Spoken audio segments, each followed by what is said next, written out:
पिछले कुछ समय से देखा गया।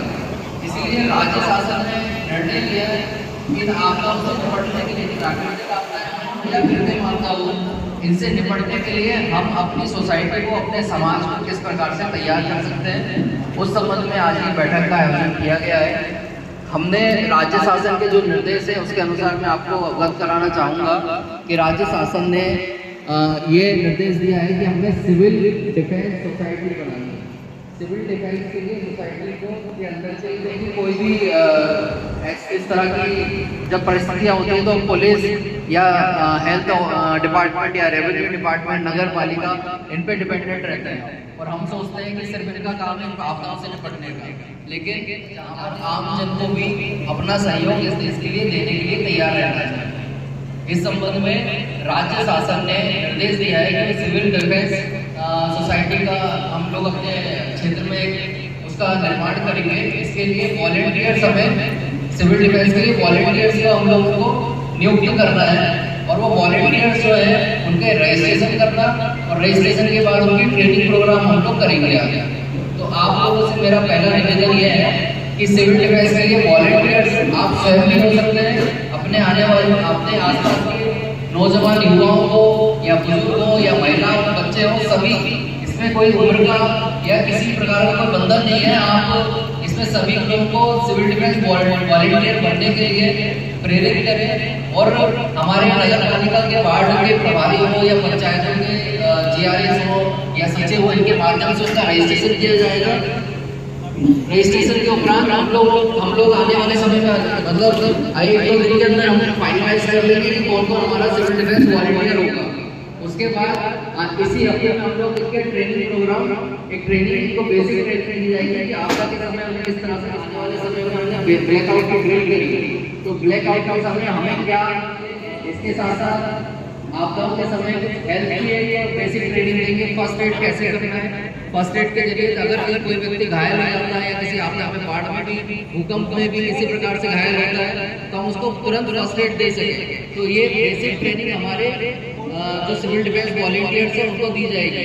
तो आज बैठक का यही उद्देश्य है कि आप लोग, मैं यहाँ पे उपस्थित सभी जो हमारे गणमान्य नागरिक हैं और आप अपने सोसाइटी को रिप्रेजेंट करते हैं, आप सभी से मेरा निवेदन है कि इसके लिए, इन वॉलंटियर्स के लिए आप सभी अपने आसपास के नौजवानों से, सभी लोगों से इसमें एक तरह से उनको प्रेरित करें कि सिविल डिफेंस वॉलंटियर लोग बने। सिविल डिफेंस वॉलंटियर जितने हमारे क्षेत्र में बनेंगे उतना हमारा क्षेत्र स्ट्रॉन्ग होगा, हमारा देश स्ट्रॉन्ग होगा। और मैं SDO साहब से बोलूँगा कि आगे आगे निर्देश दें और वो भी अपने निर्देश इसके संबंध में आप लोगों को देंगे। हमारा एक सामाजिक उत्तरदायित्व है कि ऐसी परिस्थिति में जहाँ पे हमें स्पेशल सिचुएशन में है वहाँ पे किसी भी तरह का की अफवाह मार्केट में ना फैले। एक जिम्मेदार नागरिक होने के नाते हमारा ये कर्तव्य है कि किसी भी तरह की गलत खबरों का खंडन हम वहीं पर करें और किसी भी तरह की खबर की बिना पुष्टि के हम उसको किसी भी ग्रुप में, व्हाट्सएप पे या किसी अन्य सोशल मीडिया माध्यम से उसको फॉरवर्ड ना करें। इसके साथ ही हमारा उत्तरदायित्व यह भी है कि ऐसी कोई भी परिस्थिति में अगर जो भी शासन का निर्देश मिलता है, हमें जो निर्देश ऊपर से मिलेंगे, शासन स्तर से मिलेंगे, हम वो आपको कन्वे करेंगे।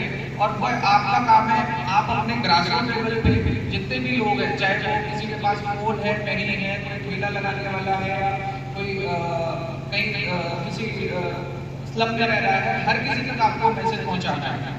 जैसे कि अभी बात हो रही थी, हमें एक मॉक ड्रिल का आयोजन करेंगे। मॉक ड्रिल मतलब एक ऐसी विशेष व्यवस्था जहाँ पे हम एक विशेष परिस्थिति को सामना करने के लिए तैयारी करते हैं। ऐसी स्थिति में अगर आपको निर्देश किया जाता है कि हमें लाइट्स ऑफ करनी है तो हमें फुल लाइट्स ऑफ करनी है। ऐसा नहीं होना चाहिए कि कोई व्यक्ति कहीं कोई लाइट बंद है तो हमारा नुकसान हो जाएगा। हमारा आपसे यही निवेदन है कि अगर आपसे हमारा अनुरोध होता है कि अगर मॉक ड्रिल करनी है, अगर ऐसी परिस्थिति निर्मित होती है तो आप उसमें पूरा सहयोग दें। उस टाइम पे आपका क्या बिहेवियर रहेगा, ये चूंकि बीइंग अ गवर्नमेंट सर्वेंट हमारी जिम्मेदारी है कि हम अपने जो समाज के लोग हैं, जो अन्य लोग हैं, जहाँ भी हम उनको ट्रेन करें। हमें तो पता है, हमें लगता है कि यहाँ पे बैठे 100% लोग फोन चलाते होंगे, सबके पास कुछ न कुछ निर्देश है कि सबने देख रखा होगा टीवी, मोबाइल, व्हाट्सएप, किंतु हमारा कार्य ये है ये मैसेज पहुंचाएं कि अगर मान के चलिए कि कोई मॉकड्रिल कर रहे हैं तो वहाँ पे पैनिक सिचुएशन नहीं क्रिएट होना चाहिए। हमारा उद्देश्य केवल यह होना चाहिए कि ऐसी कोई विकट परिस्थिति को फेस करने के लिए हम फुल्ली प्रिपेयर्ड हैं। हमारा दूसरा जो प्रयोजन है, कोई किसी भी तरह का, चूंकि अभी वॉर जैसी सिचुएशन तो है नहीं, लेकिन फिर भी इन केस कोई जैसा कि अभी नजीम साहब ने बताया कि कोई एक नेचुरल आपदा होती है, जैसे बाढ़ की हो या कुछ भी हो, तो हम ऐसे यूनिट खड़े हैं। हमारा एक सामाजिक उत्तरदायित्व भी है कि हम अपने लोगों के साथ खड़े रहें और ऐसी किसी भी स्थिति में अगर कोई प्रॉब्लम में आता है तो हम उसकी मदद करें। एक ज़्यादातर यहाँ पे हमारे माताएं बहनें जो कि आंगनबाड़ी से हैं और अन्य विभागों से भी हैं, मेरा आपसे ये भी अनुरोध रहेगा कि एक गूगल लिंक भेजी गई होगी आपके अधिकारियों के द्वारा, उस लिंक में जो भी लोग वॉलंटियर करना चाहते हैं, ऐसा समाज सेवा के नाम पे, ब्लड डोनेशन के नाम पे और किसी भी तरह का विषम परिस्थितियों में अपनी सेवाओं को देना चाहते हैं, उनको ज़्यादा से ज़्यादा रजिस्ट्रेशन करवाएं। उस रजिस्ट्रेशन के माध्यम से आपको शासन स्तर पे आपका आईडी जनरेट होगी और उसके बाद फिर आपकी एक विशेष ट्रेनिंग का भी आयोजन किया जाएगा, जिसमें आप पूरी तरह से लक्ष्य हो पाएंगे। मुझे लगता है कि आप सभी लोग यहाँ पर आए हैं और हमें लगता है कि हमारे बुलाने से ज़्यादा आपके यहाँ पर आने की खुद में उत्साह था। मुझे लगता है इसके लिए आपको बहुत बहुत धन्यवाद। बहुत बहुत धन्यवाद। पचमढ़ तहसील के इस महत्वपूर्ण बैठक में हम सबके बीच उपस्थित हमारे ऐसे क्षेत्र के दोनों प्रमुख अधिकारीगण, सम्मानित एडीएम साहब, सम्मानित यूडीएम साहब, अन्य वरिष्ठ मार्गदर्शकगण, पचमढ़ तहसील क्षेत्र से उपस्थित समस्त शासन संस्थाओं के अधिकारी कर्मचारीगण, विभिन्न स्वयंसेवी संस्थाओं के कार्यकर्ता पदाधिकारी, जो दोनों अधिकारियों ने हमारे बीच में बात रखी, जो विषय रखा वो बहुत महत्वपूर्ण विषय है और हमको व्हाट्सएप और विशेषकर सोशल मीडिया पर अफवाहों से हमको बचना है और हमारे मोहल्ले के रहने वाले जात समाज के अड़ोसी पड़ोसियों को भी अफवाहों से बचाना है। अभी 3 दिन थोड़ा बहुत भारतीय सेना ने साहस दिखाया है, हम व्हाट्सएप पर साहस दिखाने लग गए। कम से कम हम इन चीज़ों से बचें, जो आवश्यक चीज़ है वही हम सोशल मीडिया की जगह प्रसारित करें, अदर बिना प्रामाणिक चीज हम सोशल मीडिया पर डालें, ऐसा मेरा अनुरोध है। एवं जो भी शासन प्रशासन हमको निर्देश दे उनका हम अक्षरशः पालन करें। अभी कुछ दिनों बाद प्रशासन द्वारा मॉकड्रिल की प्रारंभिक कार्रवाई की जाएगी, तो जो ब्लैकआउट का विषय है कम से कम उस दिन इस बात के लिए प्रशासन न करें कि मेरे घर शादी है, मेरे घर ये है, कम से कम आधा घंटा देश की इस व्यवस्था के लिए दे दें। अगर आधा घंटा 1 घंटा प्रशासन से ज़्यादा पूरा ब्लैकआउट कराए तो कम से कम हमारे घर के बेडरूम किचन की लाइटें बंद हो जाना चाहिए। इतना मेरा आग्रह है। आप सब पधारें, आप सबको बहुत बहुत धन्यवाद। बोलिए भारत माता की। आज हमारे पचमढ़ शहर में माननीय एडीएम साहब, माननीय भाई विकास करोड़िया जी, नगर पंचायत अध्यक्ष आदरणीय नारायण सिंह यादव जी, हिंदू उत्सव समिति के अध्यक्ष जी, इधर साथ में बैठे नगर पंचायत के उपाध्यक्ष आदरणीय राम भरोसा यादव जी, पूर्व नगर पालिका के अध्यक्ष आदरणीय चंदन सिंह यादव जी, और सामने बैठे हुए सभी हमारे सहयोगी साथी, आशीर्वाद दाता और सभी प्रशासनिक अधिकारी। विषय आप सब लोगों को ज्ञात है। अभी हम ये कंफर्म नहीं कर सकते हैं कि युद्ध नहीं होगा पाकिस्तान से। सरकार अपने स्तर पर पूरे प्रयास और प्रबंधन को लेकर के प्रत्येक शहर में, प्रत्येक कस्बे में इस तरह का आयोजन कर रही है कि देश की जनता किस तरह से सुरक्षित रहे। तो इस चीज को हम लोगों को भी गंभीरता से लेना है। हमें शासन की जो गाइडलाइन है उसका तो हमें अक्षरशः पालन करना ही है, लेकिन अभी एसडीओपी साहब और एसडीएम साहब ने जो बताया कि वॉलंटियर्स के नाम तो नगर पंचायत के द्वारा आप लोगों को और सभी प्रशासनिक अधिकारियों के द्वारा एक फॉर्म दिया जाएगा। वो फॉर्म आपको प्रत्येक व्यक्ति को फिलअप करके उसमें साइन करके देना है। उसमें आपकी पूरी जानकारी रहेगी। अगर हमारी इस तरह से हमने कोरोना में फेस करा था, कोरोना में आप सब लोगों का एक अनुभव है कि हम लोग किस तरह से घर में रहे थे, घर से बाहर नहीं निकले थे, लेकिन उस समय जिन लोगों ने इनकी बात मानी वो आज सुरक्षित बैठे, और उस समय जिन लोगों ने बात नहीं मानी लापरवाही करते रहिए, वो आज सुरक्षित नहीं, उनके परिवार में बहुत सारे दुख हैं। तो मेरा भी आप लोगों से यही कहना है कि अभी हमारे ऊपर से खतरा टला नहीं और हम सब लोगों को राजनीतिक दल से ऊपर उठ करके एक मन में से विचार ला करके देश के जरूरी प्रधानमंत्री, देश की जो सेनाएं हमारी लड़ रही है, उनके निर्देशन में, नीति निर्धारण में हम लोगों को उनके साथ खड़े रहना है और जैसा शासन हमें निर्देश दे सभी लोगों को मिलजुल करके बड़ा बड़ा कर करके देश की रक्षा में हमें साथ खड़े होना है। जय हिंद, जय भारत, वंदे मातरम।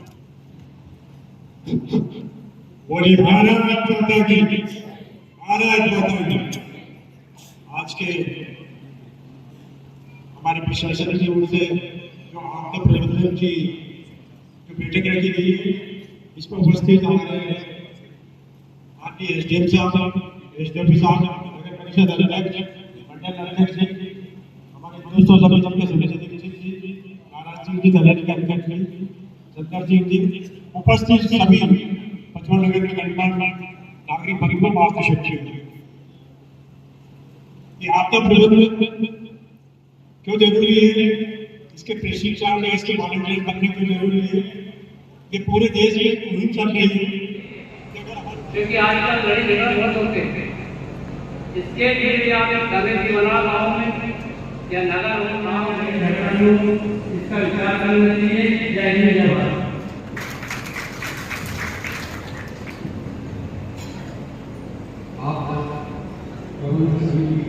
बैठक को आयोजित करने वाले सम्मानित एसडीएम साहब, एसडीओपी साहब, पूर्व अध्यक्ष, हमारे नगर पंचायत के उपाध्यक्ष, जैसा कि आज महत्वपूर्ण विषय है आपदा प्रबंधन समिति को लेकर के आपदा प्रबंधन समिति में हमें करना क्या है, सर्वप्रथम प्रशासन के बताए निर्देश अनुसार उनको वॉलंटियर करना है।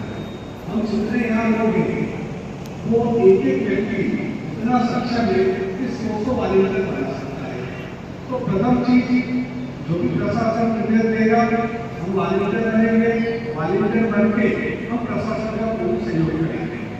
दूसरी महत्वपूर्ण चीज इसमें है रक्तदान। जब भी कोई आपदा आती है, कोई संकट आता है, कोई भय होता है, तो रक्तदान की आवश्यकता पड़ती है।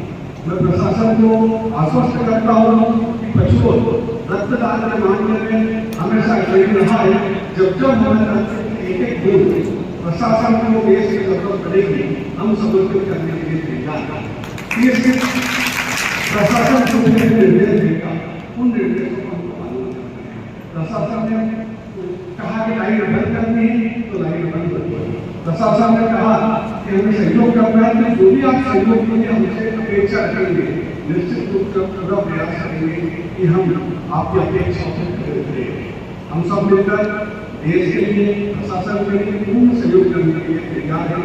जय हिंद। कॉन्टैक्ट नंबर तैयार हो जाए, तो ब्लड ग्रुप क्या है हमारे पास पहले से रहे, ताकि कभी आपदा में से जरूरत हुआ कि किसी ब्लड ग्रुप में हमें आवश्यकता हुई तो उस डोनर को जो स्वेच्छा से देना चाहते हैं उसको कॉन्टैक्ट करके हम ब्लड डोनेट करवा सकें।